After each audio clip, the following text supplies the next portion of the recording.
들으시면 아시겠지만 목소리가 일단은 굉장히 엉망입니다. 지난 12월 4일 날 공판 마치고 신체적으로도 막 그 뭐랄까요, 면역력이 뚝 떨어지는 것 같은 그런 상태가 돼서 또 10일 날 집회, 애국 보수들의 집회에 나가서 생전 처음 그 긴 거리를 추위에 벌벌 떨면서 걸었더니 몸이 엉망이 됐는데 지금까지도 회복이 되지 않았습니다. 그럼에도 불구하고 이제 월요일 날 3차 공판이 예정되어 있는데 그 전에 반드시 말씀드려야 할 부분이 있기 때문에 나쁜 조건에도 불구하고 이제 녹음을 하게 되었습니다. 간단한 사안은 제가 트윗을 통해서 그날 제때제때 안내를 드렸는데요. 이 부분은, 오늘 말씀드릴 부분은 어떤 의미에서 굉장히 심각한 한 3가지 정도를 말씀드릴 것인데, 그 중에서도 3번째는 특별히 심각한 사안이어서 제 나름대로 몸도 아팠지만 많이 곱씹고 고쳐 생각해보고 다시 생각해보고 그리고 말씀드리게 되어서 이렇게 늦어지기도 했고, 오늘에라도 말씀드리지 않으면 안 되겠기에 이제 녹음을 하는데요. 자, 우선 첫 번째 말씀드릴 것은 그날 12월 5일 두 번째 공판에서의 주 핵심 사안은 검찰 측 감정인에 대한 증인신문이었습니다. 근데 재판부는 어떤 견해를 가지고 있나 하면요. 이 감정인 증인의 증언은 의견을 말하는 것이다 라는 기본적인 생각을 가지고 있습니다. 의견을 말하는 거 맞습니다. 내가 보기에 이것은 예를 들어서 엑스레이 3개가 동일인이라고 보입니다. 동일인이 아니라고 판단됩니다 하는 의견입니다. 그죠? 의견을 쓰는 게 맞고요. 그런데 그런 의견 내지는 판단에 이르기까지의 근거는 팩트입니다. 어디에서 석회화가 보이는지 안 보이는지, 여기에서 보이는 석회화가 조건에 따라서 보였다 안 보였다 할 수 있는 것인지, 어느 부위에 극상돌기가 돌아가 있는 것이 맞는 것인지, 이것이 찍는 자세나 혹은 각도에 따라서 돌아가 보이는 수도 있는 것인지 아닌지, 이런 문제는 팩트입니다. 그런 팩트들을 충분히 가지고 10몇 가지, 12개, 4개, 16가지인가요? 팩트들에 대해서 충분히 논의를 하고 어느 팩트에 관해서는 합의가 이루어지고 어떤 팩트에 관해서는 합의가 이루어지지 않고, 이 과정을 통해서 나온 것이 의견서입니다. 특히나 중요한 부분은 1심 재판에서는 공통된 하나의 의견서를 내달라고 얘기했습니다. 분명히 재판부가 6명의 감정이들을 선정해서 6명에게 각각 감정해 달라가 아니었습니다. 감정위원회, 위원단을 만든 겁니다. 그 안에 6명을 소속시키고 그 6명이 회의와 토론과 논의를 거쳐서 하나의 의견서를 내달라라는 것이 1심 재판부의 요구였습니다. 그래서 하나의 의견서 이전에 그들이 합의하고 논의한 그 절차와 과정, 즉 회의 과정이 그렇게 중요한 것입니다. 거기에서 어떤 팩트에 대해서 어떤 논의가 있었는지, 어떤 합의가 있었는지, 자, 그렇게 해서 하나의 의견서가 나왔습니다.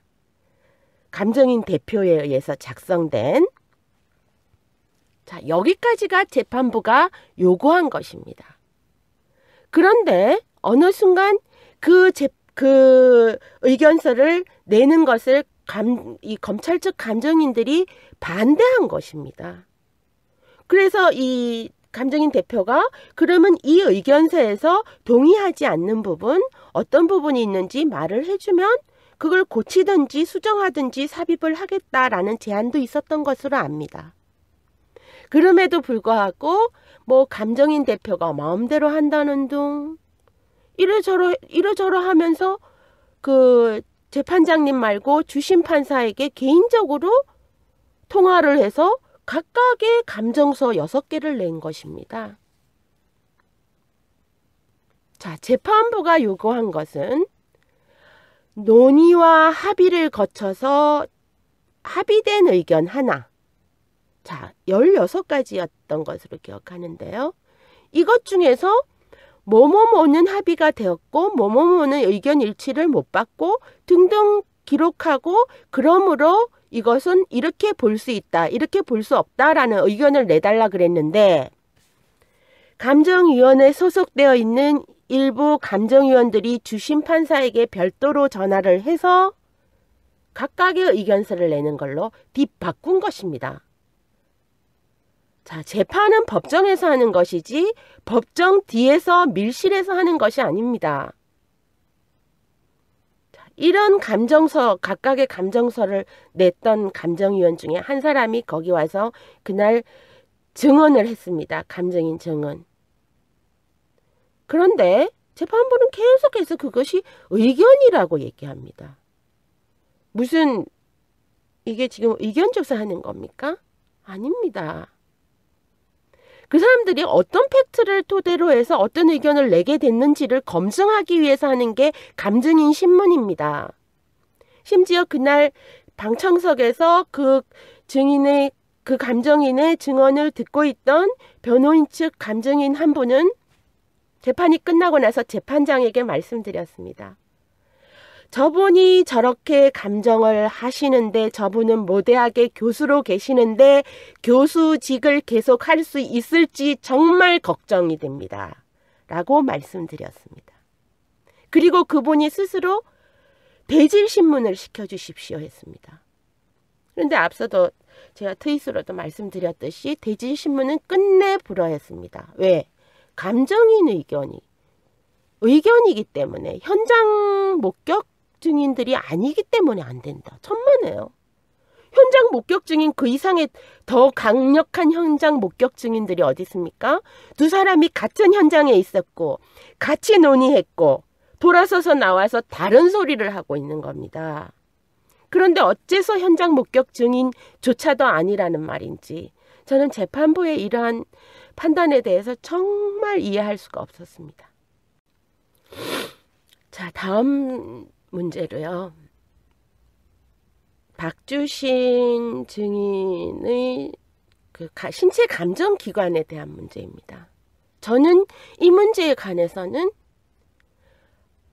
재판부, 검찰, 변호인 측 셋 모두에게 정말 짜증이 나고 화가 나고 어이가 없습니다.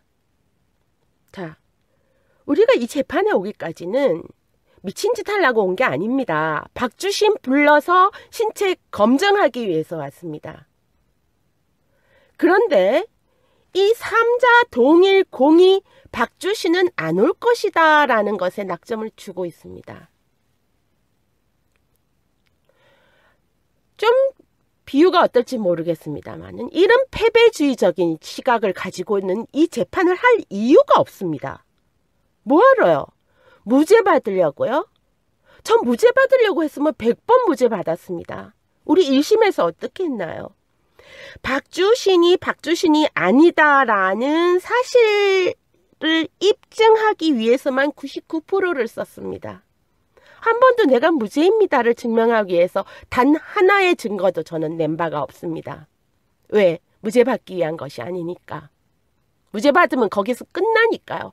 박주신이 안 왔는데 무죄 받아버리면 거기서 끝나버립니다. 물론 박원순 측 입장에서는 저것들이 무죄 받으면 나가서 또 떠들 수 있고 저것들하고 비슷하게 떠드는 부류들이 또 나타나서 떠들어 제낄 수 있겠다라는 우려는 남겠습니다만은 사실 박주신이 병역 면탈이 아닌데 이 사람들이 이렇게 주장한 것은 일리가 있다. 공익 차원이다. 허위에 대한 인식이 없었다라는 이유로 해서 무죄를 받아버리면 그것으로 더 이상 박주신 불러달라라는 요구조차를 할 수 없게 되어버리는 것입니다. 그래서 나는 적어도 1심에서 내 스스로 무죄이다라는 주장을 하는 증거를 단 하나도 내지 않았습니다. 증거가 없어서 안 낸 거 아닙니다. 숱합니다. 그런데 항소심에 와서까지 지금 박주신의 소환에 대해서 전부 불가하다라는 이 선입견을 이미 머리통 속에 집어넣고 있는 겁니다. 자, 12월 5일과 마찬가지로 12월 5일 앞에 날짜가 며칠인가요? 23일이었나요? 며칠이죠? 그날과 마찬가지로 12월 5일 두 번째 공판도 박주신을 부른 두 번째 소환 기일입니다. 막말로 준비가 이렇게 엉터리라는 상태를 알았다면 박주신이 급거 기구 번개 출연을 했을 수도 있습니다. 와서 자신에게 불리한 부분은 증언하지 않겠습니다라는 묵비권을 행사하고 저는 가보겠습니다 하고 갔을 수도 있습니다. 우리는 닥조 뜬 게 지붕 쳐다봐야 했을 수도 있습니다. 그날 재판부는 자 전기일에 전기일에 그러니까 12월 5일 이전 기일에 서울대학병원에 신청을 했더니 신체 감정을 강남병원에서 어느 특정 부위를 찍어주면 되는지를 이제 특정화해달라라는 요구가 있었다. 그러니까 여러분들이 의논해서 그 부분을 특정해 주십시오라고 재판부가 그 부분을 통보해 주셨고요. 12월 5일에 가서는 턱하니 한다는 말이 재판이 끝나갈 무렵이었나요? 시작할 무렵이었나요? 서울대학병원에서 이 검증이 불가하다라는 하지 않겠다라는 판단 그 결정을 통보해 왔다는 겁니다. 얼마나 기가 막히는 일입니까? 박주신을 불러놓은 당일 소환한 그 기일 박주신 소환 기일 3시 기일이 지나고 나서 그 얘기를 한다는 것은 박주신이 왔으면 우린 뻥지고 말았다라는 얘기입니다. 물론 변호인 측에서 아주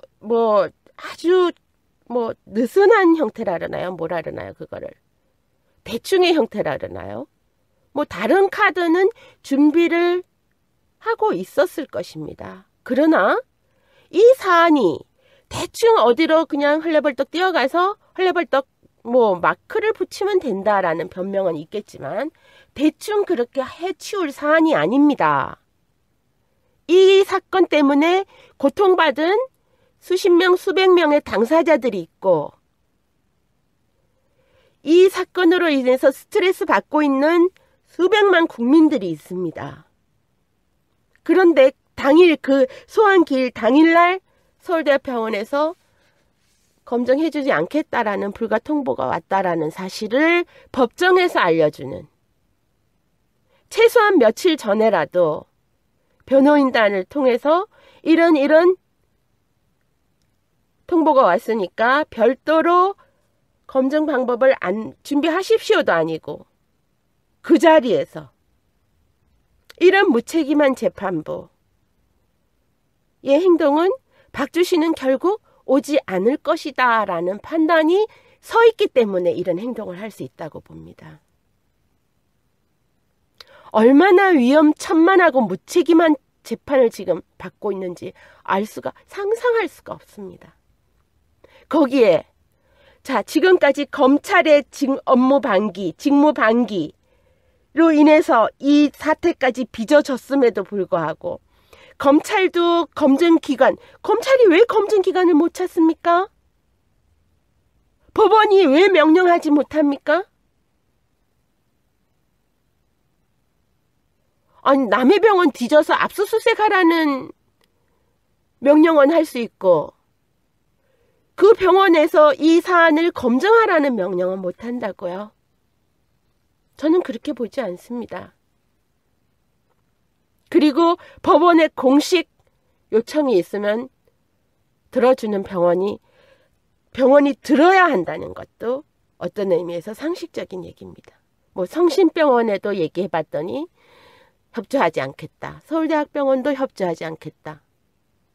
이 박주 씨는 그러면 대한민국에서 검증할 병원이 없다는 얘기입니다.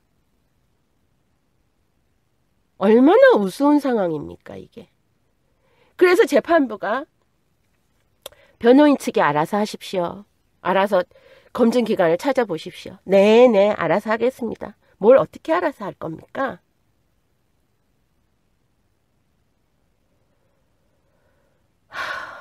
이런 식으로 물러터지게 재판받아서는 안 됩니다. 그 다음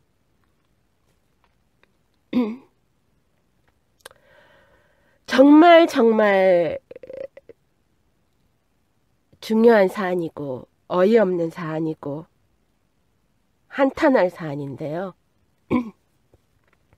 물론 재판부가 그날 재판부가 꼭 해줘야 될 이야기는 이야기도 아니거니와 어떤 의미에서는 이해를 구하려고 한 얘기인지는 압니다. 이렇게 말씀하셨습니다. 사실 이 판사가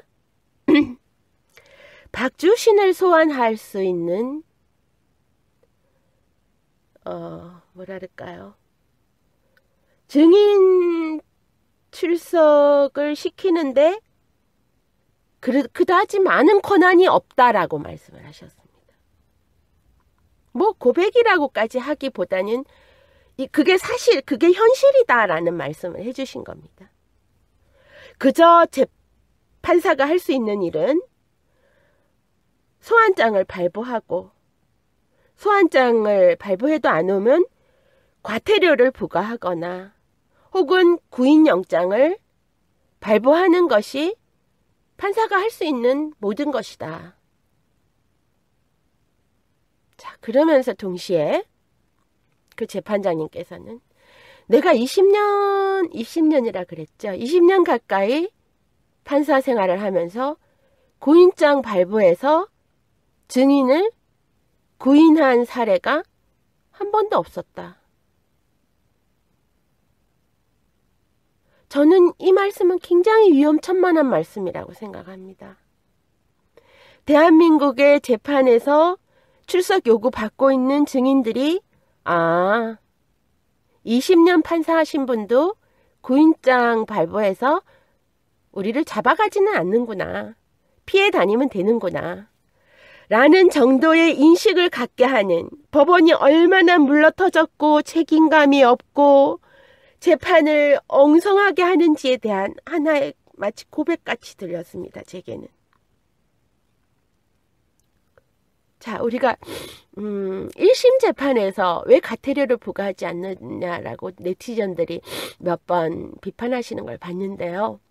자, 1심 재판에서는 과태료를 부과를 안 한 것이 맞는데 왜 안 했나 하면은, 자, 과태료 부과라는 것은 제가 이해하기로 이 징벌적인 일종의 벌금이 아닙니다. 이 증인을 불러오기 위한 하나의 수단으로서 강제행위지, 너 안 오면 뭐 이런 벌 받으면 돼. 이렇게 벌 주고 치우려고 하는 게 과태료가 아니라는 거죠.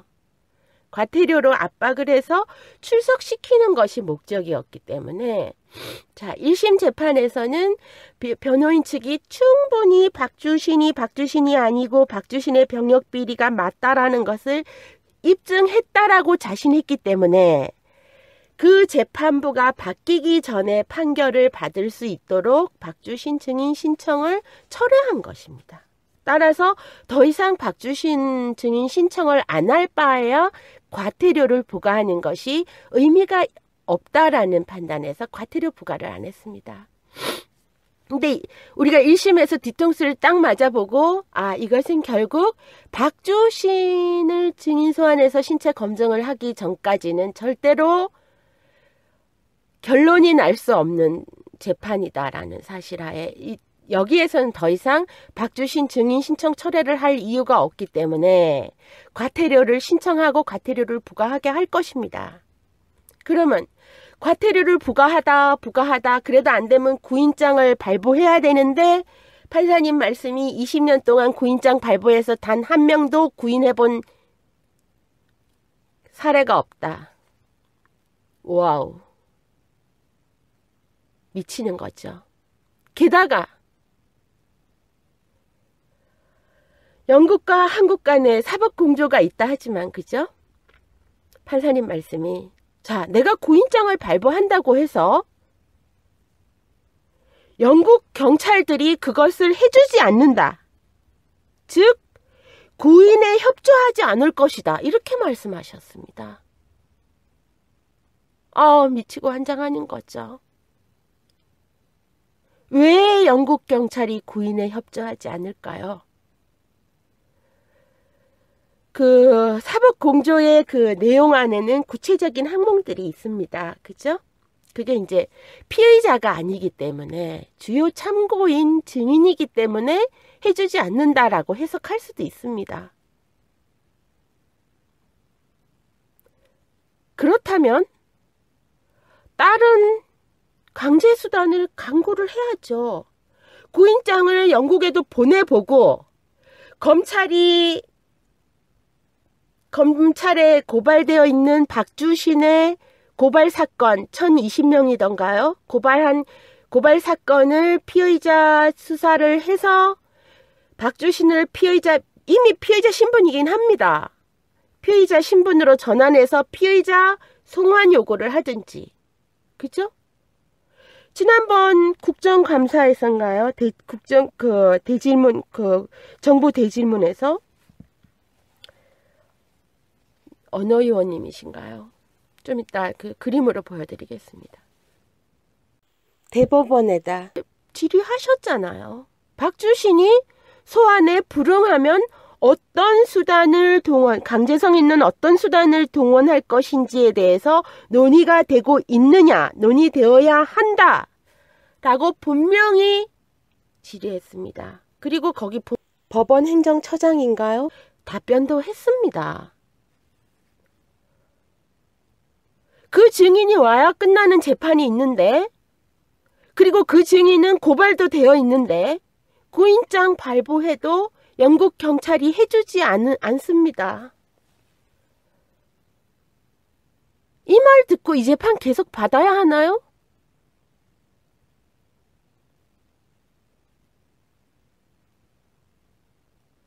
아무리 중요한 디테일에서 많이 드러나고 확실히 드러나고 입증이 돼도 1심 재판부서부터 하나도 인정을 안 했지 않습니까? 그리고는 구형의 3배의 형량을 때려놨습니다. 다시 말해서 2심에 가서도 이걸 조금 깎아는 주되 무죄는 만들지 말라라는 하나의 강력한 무슨 좋은 글씨 같은 걸 딱 갖다 박아놓은 겁니다. 물론 2심 재판부가 이거 법리 해석에 오류가 있었네. 증거 인정에 오류가 있었네. 인정해서 무죄 줄 수 있습니다. 우리가 무죄 받으려고 지금 몇 년까지 이 짓을 하고 있습니까? 천만에요. 무죄 필요 없습니다. 시킬 수 있으면 사형을 시키세요. 박주신 와서 검증하고 어떤 사악한 권력들이 이 사태를 여기까지 몰고 왔는가를 밝히려는 것이 이 재판의 목적입니다. 자, 그런데 한마디로 재판부는 구인의 효과를 부인하고 있고 검찰은 피고인 측과 마찬가지로 증인 신청, 신체 감정 신청만 해놓고 어떤 강제 수단도 동원할 의지를 보이지 않고, 심지어 피고인 측조차도 박주신 소환 문제에 그렇게 강력하게 요청도 준비도 하고 있지 않습니다. 저는 이 재판을 정말 계속 받아야 할까에 대해서 심각하게 생각해야 될 때라고 생각합니다. 재판 말미에 너무 안타까운 마음에 재판부에 그런 이제 재판이라는 것이 피고인과 재판부, 검찰과 재판부 해야지 피고인과 검찰이 뭔가 주거니 받거니 하면 안 된다 하니까, 안 되니까 재판부에 얘기했습니다. 그런 검찰이 들어서 박주신의 여권을 취소하게 강제해 주실 수는 없습니까? 재판장님께서는 그것은 판사가 강제할 사안은 아니다, 이렇게 말씀하셨습니다. 자, 여기에서 저는 약간의 희망을 받습니다. 판사가 강제할 사안은 아니다 라면 강제는 안 하겠지만 검찰 측이 자발적으로 할 수 있는 일은 아닐까. 그래서 그러면 검찰 측에 그 여권 취소를 할 의지가 있는지를 물어봐 주십시오 했더니 그냥 재판부도 웃고 검찰도 웃고 말아버렸습니다. 그냥 오늘 재판은 여기까지 하겠습니다 하고 끝내버렸습니다.